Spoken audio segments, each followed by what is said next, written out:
Pasar Indonesia adalah pasar yang cukup unik. Ketika negara maju sedang sibuk dengan tren mobil listriknya, Indonesia masih sibuk dengan tren mobil diesel. Kenapa masih banyak orang yang pengen membeli mobil diesel? Jawabannya adalah karena keiritan bahan bakarnya dan BBM-nya yang murah. Apalagi kalau masih menggunakan solar busuk alias solar subsidi. Semua akan terasa lebih murah dan irit ketika menggunakan mobil diesel. Jadinya iya, mobil diesel saat ini memang masih menjadi favorit untuk kebanyakan orang Indonesia. Bahkan mobil diesel seperti Pajero ataupun Fortuner saat ini menjadi mobil lambang kesuksesan suatu orang. Kenapa bisa?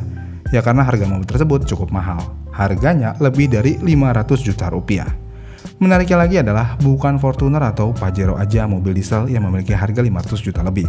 Karena rata-rata mobil bermesin diesel saat ini memiliki harga yang cukup mahal. Bahkan di pasar bekasnya pun mobil-mobil tersebut masih cukup mahal juga. Sebagai contoh Innova Reborn Diesel. Mobil ini harga bekasnya benar-benar di luar akal. Mahal banget. Bahkan Innova Diesel gen pertama aja harganya masih mahal banget di atas 150 juta rupiah. Namun di luar dari mobil-mobil tersebut, buat kalian yang pengen banget punya mobil diesel, sebenarnya ada mobil bermesin diesel yang harganya udah di bawah 100 juta rupiah. Dan di video ini kita akan membahas 5 mobil diesel bekas dengan harga di bawah 100 juta rupiah yang masih cukup layak dibeli.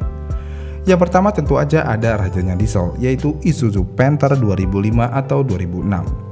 Ya, tidak mungkin mobil ini tidak masuk list mobil diesel yang di bawah 100 juta rupiah. Karena harganya saat ini cuma di kisaran 70-80 juta rupiah aja tergantung kondisinya. Yang bikin menarik dari mobil ini adalah mobil Panther tahun 2005 atau 2006 adalah Panther yang sudah di facelift. Yang mana untuk Panther tahun 2005 sudah mendapatkan upgrade mulai dari desain lampu, grill, fog lamp, sampai interiornya. Jadi kalau mau ngomongin desain, ya bisa dibilang karena Panther memiliki desain yang hampir mirip-mirip di setiap generasinya.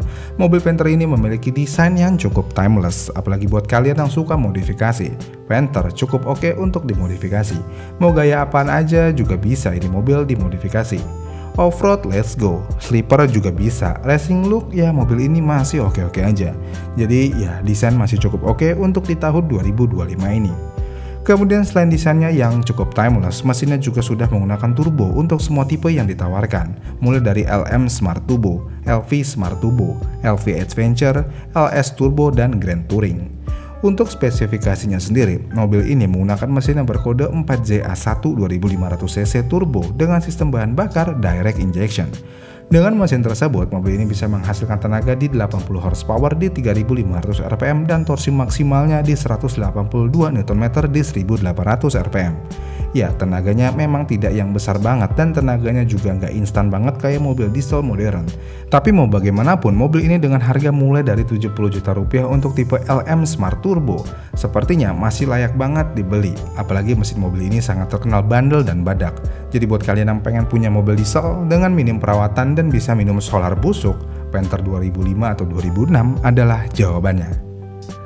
Kemudian yang kedua tentu aja ada Kijang Capsule 1997 Diesel. Ini adalah Kijang generasi keempat dan di versi ini semuanya sudah membulat. Menariknya di generasi keempat ini Toyota Kijang dihadirkan dengan mesin diesel untuk menyaingi kompetitor utama mereka yaitu Isuzu Panther. Mobil ini menggunakan mesin yang berkode 2L.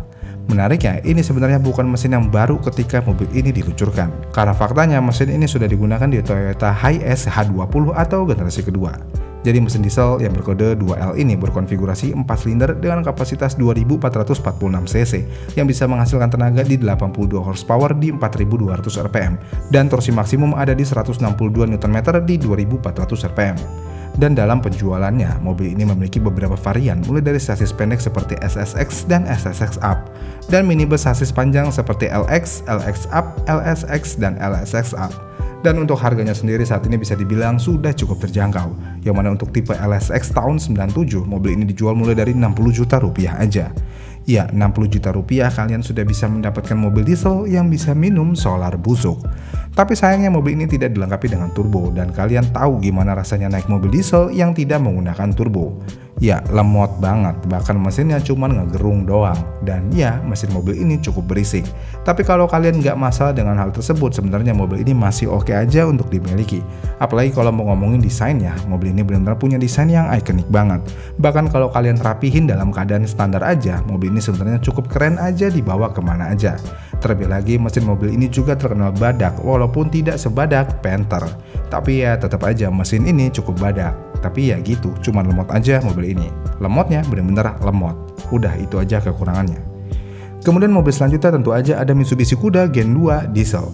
Tidak adil rasanya jika mobil satu ini tidak masuk dalam list mobil diesel yang layak dibeli dengan harga di bawah 100 juta. Karena faktanya mobil ini memang masih cukup layak dibeli. Jadi Mitsubishi memperkenalkan Kuda pada tahun 99 untuk pertama kalinya, dan pada tahun 2002 Mitsubishi memberikan generasi terbaru dari Kuda, yang mana lampunya sudah menggunakan model kristal dan semuanya terasa lebih mengotak. Grillnya pun juga lebih menarik daripada generasi sebelumnya. Kasarnya modelnya udah kayak Panther Grand Touring. Selain modelnya, dimensinya juga mirip-mirip, ya masih cukup oke lah untuk digunakan sampai saat ini, karena desainnya yang kotak tapi nggak kotak banget. Kemudian selain desainnya, mobil ini menggunakan mesin 2500 cc 4 silinder SOHC yang bisa menghasilkan tenaga sekitar 84,8 horsepower dengan torsi maksimal yang ada di 159 Nm yang sudah menggunakan sistem direct injection. Jika dilihat dari spesifikasinya, tentu aja mobil ini belum memiliki turbo, dan kalau mobil diesel belum menggunakan turbo, lagi-lagi tentu aja mobil ini akan lemot. Dan ya memang mobil ini memiliki tenaga yang cukup lemot, tapi masih bisa minum solar busuk. Dengan spesifikasi yang ada, mobil ini kalian bisa beli dengan harga mulai dari 60 juta rupiah aja. Tapi untuk membeli mobil ini kalian harus pertimbangkan penyakitnya juga. Mobil ini tidak sebadak Kijang Kapsul apalagi Panther, yang mana mobil ini memiliki penyakit umum misalnya overheat, RPM naik turun ketika AC nyala, dan lainnya. Intinya perawatan dan peremajaan mobil ini membutuhkan biaya dan waktu yang lebih banyak. Tapi kalau kalian punya bengkel ahli yang bisa meremajakan mobil ini masih sangat layak untuk dibeli. Kemudian yang keempat ada Chevrolet Captiva Diesel tahun 2008. Chevrolet Captiva bisa dibilang menjadi salah satu produk SUV paling sukses yang dibuat oleh Chevrolet. Kenapa? Ya karena mobil ini sangat diterima oleh pasar. Kenapa mobil ini bisa diterima pasar? Ya lihat aja desainnya.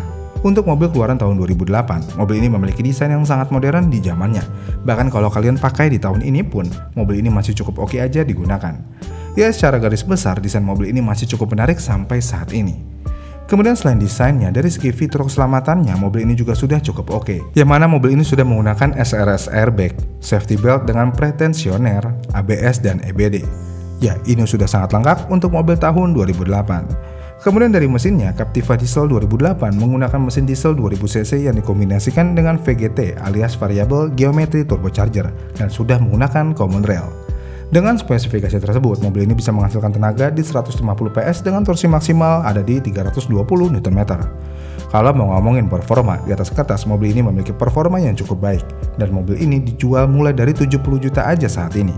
Ya, dengan harga segitu kalian sudah bisa memiliki mobil diesel. Tapi yang perlu diingat adalah mobil ini memiliki sejumlah penyakit yang agak merepotkan, misalnya di kelistrikannya, tepatnya di kabel harnessnya, yang mana kabel harnessnya mudah rapuh jika sudah memiliki umur di atas 5 tahun.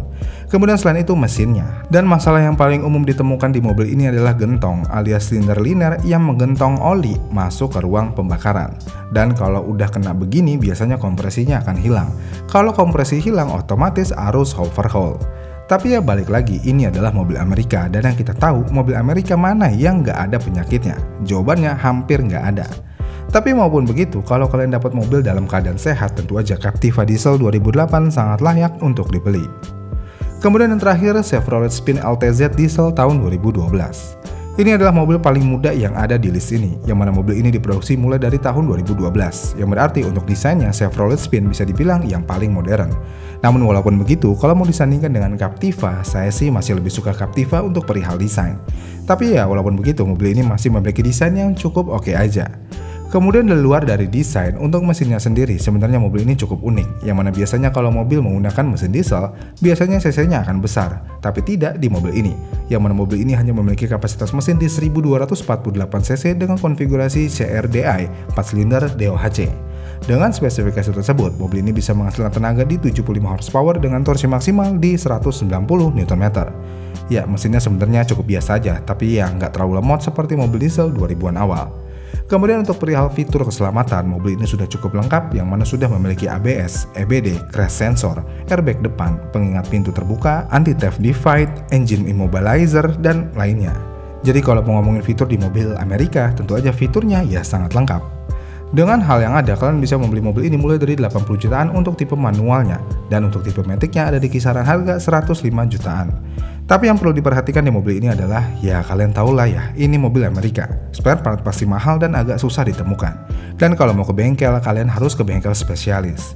Nah, ini yang merepotkan. Kalau nggak ada bengkel spesialis di dekat rumah kalian, memelihara mobil ini akan menjadi beban.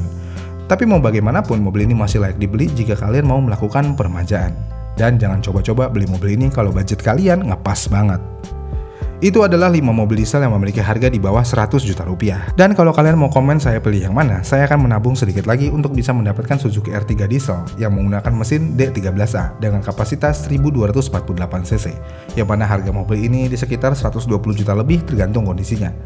Mobil ini walaupun memiliki tampang yang sama dengan R3 bensin, tapi kalau dari soal fitur, mobil ini sebenarnya cukup oke, yang mana sudah punya headlamp leveling, sensor parkir 4 titik, gear shift indikator, dan lainnya. Jadinya, ya mobil ini sebenarnya cukup menarik, apalagi mobil ini jarang banget di Indonesia, dan ini menjadikan mobil ini semakin menarik. Iya kan? Gimana nih menurut kalian? Mana yang paling layak untuk dibeli? Komen di kolom komentar di bawah ya, dan sampai jumpa di video selanjutnya.